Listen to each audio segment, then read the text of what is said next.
लोग पढ़ेंगे न्यूरॉन के बारे में। देखिए न्यूरॉन क्या होता है। न्यूरॉन एक नर्व सेल होती है, एक कोशिका होती है। तंत्रिका तंत्र की संरचनात्मक और क्रियात्मक इकाई बोलते हैं न्यूरॉन को। इसका कार्य क्या होता है इसके बारे में जानेंगे।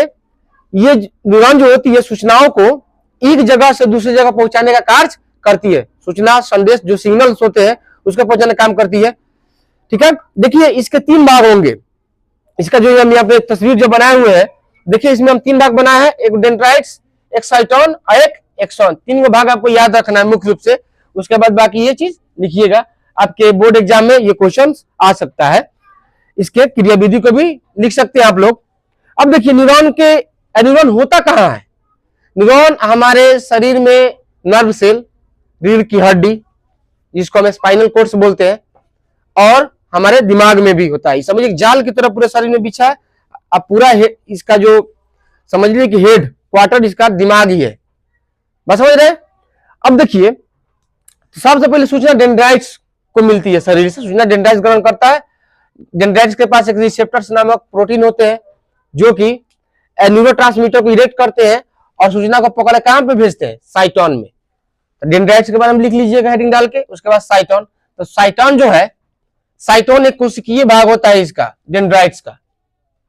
तारा के आकार का जो आपको फिगर जो दिखाई दे रहा है, ये है साइटोन। ये भाग इसका क्या हो जाएगा, साइटोन। तो इसमें केंद्रक भी होता है जो कि आगे डीएनए इसमें होगा। केंद्रक होगा तो डीएनए होगा ही, प्रोटीन संश्लेषण करता है, इसमें प्रोटीन बनाएगा तब तो जीवित रहते हैं, काम करेंगे।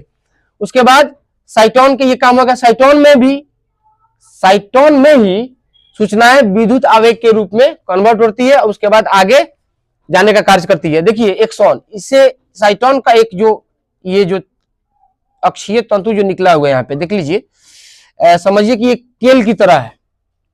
टेल मत समझिएगा, एक टेल की तरह है। इसके साइड से ये देखिए हम के नोट्स, तो ये भी क्या करती है, सूचनाओं को आयन के रूप में भेजने का काम करती है। उसके बाद सूचना कहाँ आती है, एक्सॉन बल्ब के पास। एक्सियल जो टर्मिनल है, एक्सॉन टर्मिनल।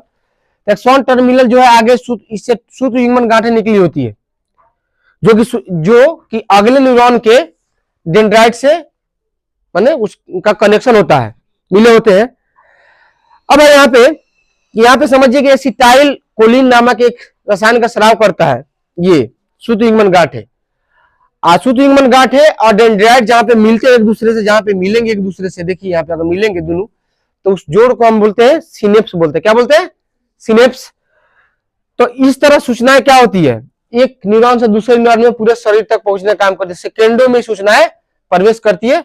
आप उम्मीद है कि लिख लेंगे। धन्यवाद, मिलते हैं।